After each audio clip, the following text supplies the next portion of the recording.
매일 아침 꼭 챙겨야 할 뉴스 딱 3개만 골라서 깊게 들여다봅니다. 뉴스 세계 시간인데요. 오마이뉴스의 곽우신 기자 모셨습니다. 어서 오세요. 네, 안녕하세요. 그리고 박지훈 변호사 이틀 만에 뵙네요. 네, 안녕하세요. 박지훈입니다. 네, 어제는 개인 일정이 있으셔서 김준호 변호사가 대신해 주셨고요. 한번 밥을 사야 될 것 같아요. 박지훈 변호사의 들었어요? 전담 대타시기 때문에. 들었습니다. 예. 네, 밥살 의향은 있으시죠? 예, 자주 보기도 하고요. 아, 예. 그렇습니까? 네, 알겠습니다. 꼭 체크하겠습니다. 네, 알겠습니다.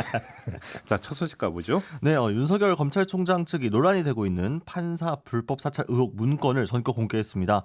윤석열 총장 측은 이 직무집행 정지처분 취소 청구에 소를 제기하면서 일부 증거를 첨부했는데 그중 하나가 이 의혹 문건이었다고 합니다. 윤 총장의 변호인인 이완규 변호사는 해당 문건을 취재진에게 공개하면서 사찰이 전혀 아니라고 생각하는데 일반인의 상식적 판단에 맡겨보자는 생각이라면서 이 업무 자료에 개인 관련 정보가 있다고 해서 다 사찰이라고 보면 사찰이라는 말을 너무 부당하게 사용하는 것이라고 주장을 했습니다. 네. 네, 주요 특수 공안 사건 재판부 분석이라는 제목의 이 문건은 모두 9장이었고요. 지난 2월 26일 작성된 걸로 보입니다. 네. 성상욱 의정부 지방검찰청 고양지청 형사 2부장 검사가 당시 대검찰청 수사정보정책관실 소속으로 작성했다고 이미 밝힌 바 있는데요. 법무부는 문건 공개 약 2시간 후 수사 의뢰로 맞불을 놓았습니다. 판사 개인정보를 수집하는 행위 자체가 명백한 위법이라고 본 건데요.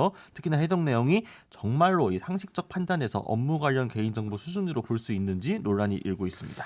자료를 공개를 해버렸습니다. 네. 저는 법무부에서 공개를 한 줄 알았는데 알고 보니까 그러게요. 네. 윤석열 총장 측에서 내용을 그대로 공개했는데 딱 두 측의 차이점은 그겁니다. 내용이 중요한 것이냐 아니면 이 법무부 쪽에서는 누가 어떤 목적으로 이거를 작성했고 이것이 어떻게 활용되느냐 네. 이게 지금 영 다른 측면에서 바라보고 있는 거거든요. 예. 뭐 내용 측면에서는 뭐 일단 윤석열 총장 측이 주장하는 부분 뭐 일부 뭐 약간 취미 활동이 뭐 중요하냐 대학에서 농구했는 거 동아리에서 뭐 그렇게 할 수 있는데 어디서 만들었냐 가장 중요할 것 같아요. 개인적으로 검사가 공판 수행하면서 인터넷 보고 작성한 거라면 그걸 뭐라 할 수는 없겠지만 네. 조직적으로 했고 이게 어떻게 활용됐냐 이런 부분이 앞으로 수사할 때 쟁점으로 보입니다. 그렇게 보세요. 예. 좀 더 풀어주신다면 어떤 점에서 그게 이제 가장 큰 쟁점이 될 거라고 보시는 거예요? 이게 기관이라고 봐야 됩니다. 예. 개인이 한 게 아니고 정보정책기획관실에서 한 거고요. 아니 윤 총장한테 보고까지 되고 윤 총장은 그걸 반부패부장한테 전달하라고까지 했으니까 당연히 기관에서 기관으로 가버린 거거든요. 예. 반부패부에서 그걸 어떻게 활용하는 것도 문제가 되고요. 네. 더더군다나 지금 언론에서 보도되는 부분이긴 한데 법무부에서 정확하게 밝히고 있지는 않습니다. 예. 이 자료를 어떻게 활용했냐의 부분인데 예. 사실 그 시점과 비슷한 시점에 예컨대 조국 전 장관이라든지 정경심 교수 사건의 재판관들의 성향들이 언론에 보도가 됩니다. 특히 인권법 학회, 우리법 연구회 모임 이게 보도가 되면서 이른바 진보 성향의 판사, 좌파 성향의 판사라고 보도가 일제히 되는 상황이거든요. 네. 혹시나 이런 자료를 통해서 그것을 수집한 다음에 언론에 넘어갔을 가능성도 있고 그러다 보니까 정경심 교수 재판 송인건 부장판사 바뀌었어요. 네. 그때 바뀐 건지는 모르지만 인사가 좀 빨리 됐거든요. 뭐 그런 것들이 이제 앞으로 이 수사의 쟁점이 될 것으로 생각이 듭니다. 그렇게 보는 거고요. 네. 그러니까 이제 그 윤석열 총장 측에서는 이 문건을 공개함으로써 오히려 지금 법무부 측에서 제기하고 있는 의혹들에 대한 충분히 해명이 될 것이고 오히려 프레임이 바뀔 것이다라고 생각을 해서 공개를 한 것일 텐데 네. 사실은 이 내용을 가지고 과연 이게 진짜 상식적 수준에서 그냥 일반적으로 볼 수 있는 수준의 것인지 그러니까 물론 몇몇 언론들은 또 그렇게 썼습니다. 뭐 알고 보니 별거 없었다라는 식으로. 근데 많은 언론이 그렇게 써요. 예. 근데 거의 다 같아요. 예. 저는 사실 제가 상식이 좀 못 미치는 사람이라서 그런 건지 모르겠는데 저는 이게 과연 이렇게 세평등을 모으고 그러니까 예를 들면은 기본적으로 행정부 측에서 사법부 측에 대응하기 위한 논리를 만들겠다라고 하면서 세간의 평들을 모으고 그 사람의 이 관련 정보들을 모으는 것 자체가 심각한 문제고 모여 있는 내용들을 봐도 이 사람이 아니 이게 몇 가지만 모아봐도 이 사람은 보여주식 진행이고 이 사람은 뭐 그립감이 좀 센 듯 보이는데 소극적 태도를 보이고 검찰이 대응하기 이 사람은 수월하다는 평가가 나오고 이게 정말 문제가 안 되나요? 제가 법적 지식이 부족해서 그런지 모르겠는데 저는 궁금한 게 그러니까 이제 그 공소 유지 차원에서 네. 그러니까 대응을 하기 위해서 만든 거다. 참고용으로 그런 거잖아요. 근데 내용 보니까 어떤 판사는 존재감 없음. 존재가 없음 나옵니다. 그럼 이제 대응 전략은 무시. 이렇게 되는 건가요? 그러면? 아니 궁금해서 여쭤보는 겁니다. 왜냐하면 상식적으로 존재감 없다고 판단하면 무시. 이거 얘기를 하기 좀 애매한데 저희 변호사들도 이제 뭐 하긴 하죠. 이거는 얘기거리는 될 수가 있습니다. 저 판사님은 참 뭐 있으나 없으나 뭐 똑같다. 아니 뭐 술자리 뒷담화 그 얘기 정도지요. 이거를 기관이 이렇게 작성한다는 거는요. 아 그런 의미에서 기관이냐 아니냐가 중요하다. 전 중요하다고 봅니다. 개인적으로 인터넷 뽑아서 재미삼아 적고 스스로 일을 열심히 해보기 위해서 한다면 일기장에 쓰는 거는 뭐라 할 수가 없는데요. 네. 변호사도 그렇게 합니다. 저 사람 학교가 어디고 기수가 어디고 어떤 성향이니까 우리 재판이 유리하겠다 생각하고 의뢰는 설명도 해줄 수도 있습니다. 네. 그렇지만 대검에서 어떻게든 이걸 어떻게 수집했는지는 대충은 알 것 같아요. 네. 사법농단 그때 수집한 것 같은데 그 자료를 더 전환을 해가지고 이것을 다른 또 기관에 예컨대 반부패부에 반부강력부에 넘겼다라는 거거든요.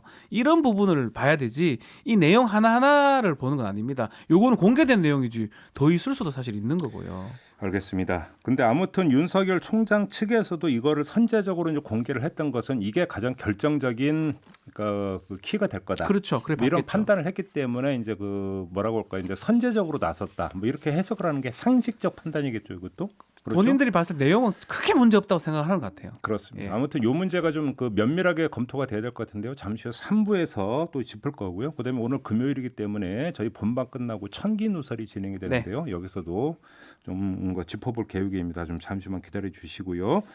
자, 두 번째 뉴스로 넘어가죠. 네, 텔레그램 대화방 성착취 사건의 주범인 조주빈 씨가 법원으로부터 징역 40년을 선고받았습니다. 서울중앙지방법원은 조 씨를 향해 이 범행을 다투는 부분들은 모두 유죄로 판단함이 가능하다라는데요. 다만 검찰이 구형했던 무기징역보다는 다소 형량이 낮아졌습니다. 재판부는 양형 사유에서 조 씨가 다수의 피해자들을 유인 협박하여 회복 불가능한 피해를 입혔다라고 보았고요. 특히나 모방 범행 등 다른 추가 피해에 노출되게 했다라고 지적을 했습니다.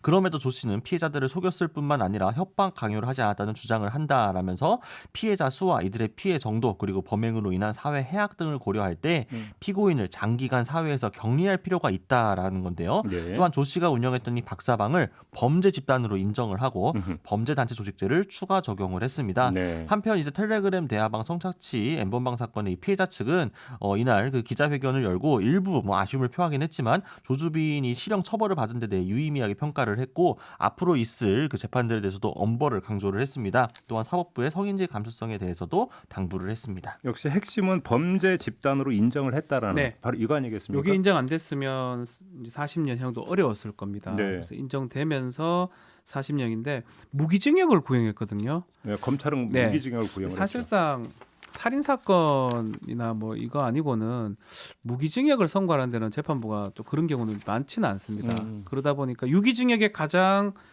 장기형은 30년이고 50년까지 가중을 할 수가 있습니다. 그 유기징역 중에는 거의 최장을 한 게 아닌가. 범죄 단체를 인정하면서 네. 최장의 유기징역을 지금 인정한 것으로 보입니다. 그러니까 우리가 이제 범죄 단체면 보통 이제 우리가 이제 뭐 조폭, 예.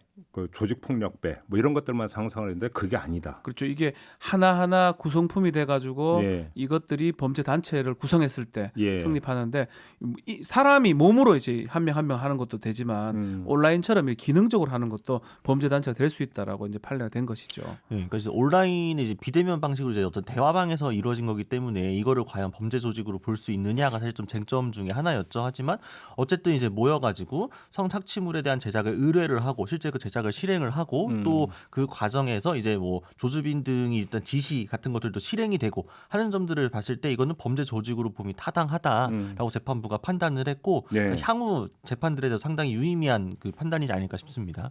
근데 어떻게 보세요? 이게 이제 다시 이제 또 그러니까 그 상급으로 만약에 올라갔을 경우 뒤집힐 가능성도 있다고 보세요. 일단 전 조금 있다고 봅니다. 범죄 단체 부분이 네. 사실은 이게 이제 여론적 측면이 있었던 거거든요. 네, 그렇죠. 근데 예전에 이 범죄 단체 만들 때는 정말 사람 한 명 한 명이 어떤 기능을 하고 예컨대 두목이 있고 행동대장이 있고 그렇죠. 그럴 때 만든 범죄이기 때문에 예. 100% 이걸 적용할 수 있을지는 좀 의문입니다. 법이 바뀌면 모르겠지만 그렇기 때문에 아마 상급심으로 가면서 예. 다시 또 법리 판단이 좀 되지 않을까 생각이 듭니다. 예. 아무래도 이제 이게 이제 상급심으로 갔을 때 가장 그 눈여겨 봐야 되는 포인트는 바로 그렇죠. 그거. 법리 판단입니다. 예. 범죄 단체 이제 구성 조직자를 인정을 하느냐 마느냐 네. 이게 이제 대법원까지 갈 가능성이 높다고 봐야 될 것 같은데 그렇죠.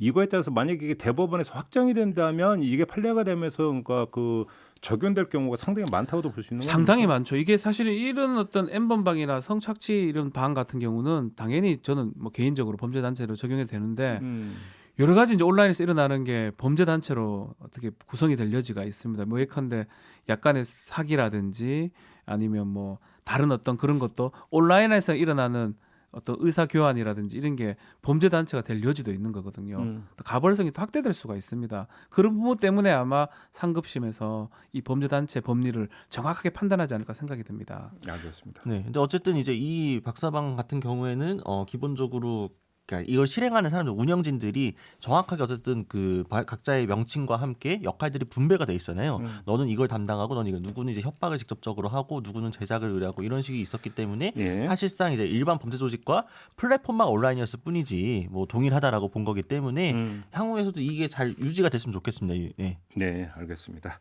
자, 체크 포인트 그렇게 좀 그 추출을 하도록 하겠고요. 자, 마지막 뉴스로 넘어가죠. 네, 미성년자 성폭행범 조두순 출소를 계기로 흉악범 출소 격리 입법이 당정에 추진되고 있습니다. 네. 이른바 조두순 격리법인데요.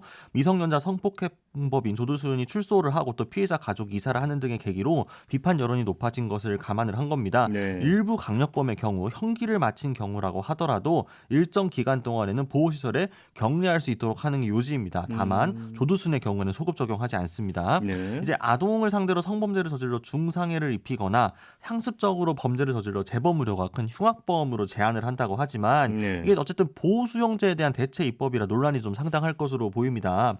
1980년이었죠. 당시 신군부가 삼천교육대 교육생을 격리하기 위해 보호감호제를 운영한 게 시작이었고 2005년 참여정부 당시 이중처벌 및 인권침해 비판이 나오면서 폐지가 됐던 건데 네. 이를 역행하는 건 아니냐는 우려가 나오고 있습니다. 예. 하지만 이제 민주당 측에서 특히 김태년 원내대표 같은 경우에는 이 재범을 막기 위해 별도 시설의 재사회화하는 이 보안 처분 도입을 전향적으로 검토해야 한다라고 하면서 청와대 국민청원도 언급을 했거든요. 네. 향후 좀 논란이 계속 될 것으로 보입니다. 이건 상당히 논란이 될 것 같은데요. 그렇죠.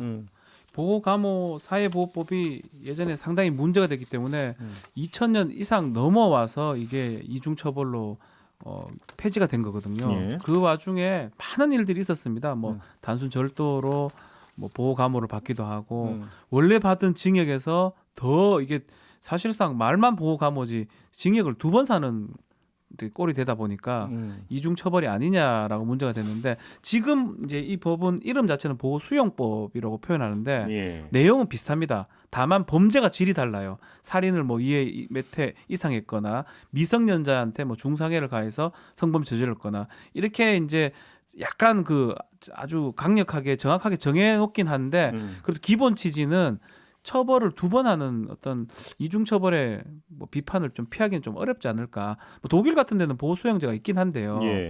완전 다릅니다. 예. 교도소하고 보호 수용하는 시설하고. 근데 우리나라는 아직까지 그런 시설 그런 제도 정비가 안 돼 있기 때문에 네. 청송에 가면 옆에 바로 옆에 있어요. 예전에 감호소라고 불렀나? 말만 감호소인데 예. 더 무서워요. 옆에 청송교도소가 있고 예. 감호소가 있었거든요. 예. 그러니까 그 감호소 가는 거는 그냥 교도소 가는 거랑 똑같이 생각했기 때문에 이게 더 문제가 됐기 때문에 이거는 정비가 좀 된 다음에 가능하지 지금 상황에서 이걸 좀 논의를 좀 해봐야 될 것 같습니다. 그러게요. 그러니까 이제 그 형법을 통해서 어떤 그 개인의 시민의 자유를 구속해서 격리를 한다는 거는 처벌의 형벌의 의미도 있지만 동시에 재사회화의 의미도 있는 거잖아요. 근데 이런 식으로 뭐 다른 조치를 통해 가지고 물론 이제 민주당 측이나 지금 법무부 측에서는 이전의 제도하고는 전혀 다르다. 이제 재활 프로그램을 반영하는 방식이다라고 이야기를 하고 있고 뭐 구체적인 안이 아직 나오지 않았습니다만 사실상 국가가 범죄를 저지른 사람들의 재사회화에 실패했다라는 걸 인정하는 셈이거든요. 이 사람들 사회에 나오면 안 된다라고 다시 격리를 하겠다라는 거는 그렇죠. 그러면은 그 이야기를 하기 전에 그럼 지금의 이 범죄인들에 대한 처벌을 하면서 교도소에서 과연 재사회화 프로그램이 제대로 이행되고 있는지 교화 프로그램을 통해서 충분히 이 사람들이 죄를 반성하고 다시 사회로 편입될 수 있는 그거를 충분히 국가가 마련을 하고 있는지 이 부분을 먼저 점검을 하고 나서 그에 대한 보완 조치로서 최소한의 필요 한도 내에 어떤 이런 것들을 이야기가 돼야 되는데 단순히 조두순이 나온다고 하니까 뭐 놀라가지고 비판 여론 때문에 부랴부랴 하는 식으로 되게 되면 아니 그 조두순한테 적용도 못하잖아요. 유언 소지 때문에 소급 적용이 안 되니까 이거는 너무 오히려 보여주기식 생색내기식이 될 수도 있다. 좀 더 신중하게 접근해야 된다 이렇게 생각을 합니다. 그러니까 실형을 선고하는 이유 중에 하나가 사회로부터의 격리가 필요해서 그렇죠. 이게 이제 그 뭐 이제 실형을 선고하는 이유 가운데 하나인데 근데 격리가 장기간 필요하다고 한다면 형량을 높이면 되는 거잖아요. 그렇죠. 아니, 무기징역하면 되죠. 그러니까 형량을 높이고 예를 들어서 이제 법에 그런데 이게 한도가 있어서 형량을 높이기도 힘들다고 한다면 법을 개정하면 되는 거예요. 네. 근데 이런 식으로 이게 이제 이중처벌이라고 하는 논란까지 그러니까 그 무릅쓰면서 갈 성질의 그런 문제는 아니지 않느냐. 그렇죠. 이것도 뭐 계속 2000년 이후에 겨우 바꿔놓은 거를 조두순 얘기로 지금 나오면서 다시 네. 이제 논란이 불이 지펴진 상황인데 예. 독일이나 뭐 외국 법에 그렇게 제도가 딱 갖춰져 있으면 모르겠지만 예. 제도가 안 갖춰져 있는데 그러면 지금 곽 기자 지적한 것처럼 예. 교도소에서 지금 재사회를 하고 있는데 그걸 못해서 다시 보내서 한 번 더 한다는 이상한 결론이 되는 거거든요. 그래서 제대로 좀 봐야 됩니다. 조두순 분명히 나오는 것 뭐 저도 마찬가지 대부분 다 이건 안 맞다고 생각이 들지만 네. 그렇다고 해서 또 다른 어떤 입법을 만들어 가지고 보호 수용제를 하는 거는 정말 심각하게 얘기를 하면서 고려를 해봐야 되는 것 같습니다. 법률을 한번 만들어 놓으면 이제 그것이 또 미치는 영향이 뭐 너무나 큽니다. 너무나 크기 때문에 사실은 입법은 그래서 신중해야 되고 면밀해야 네. 된다는 거 아니겠습니까? 요것들을 좀 새겼으면 좋겠다. 특히나 뭐 그 기준이라고 하는 것이 어떤 경우에서도 인권 침해로까지 연결이 된다고 네. 한다면 그렇죠. 특히나 어떤 뭐 위헌 논란까지 나온다라고 한다면 그건 좀 문제가 있을 수가 있는 거기 때문에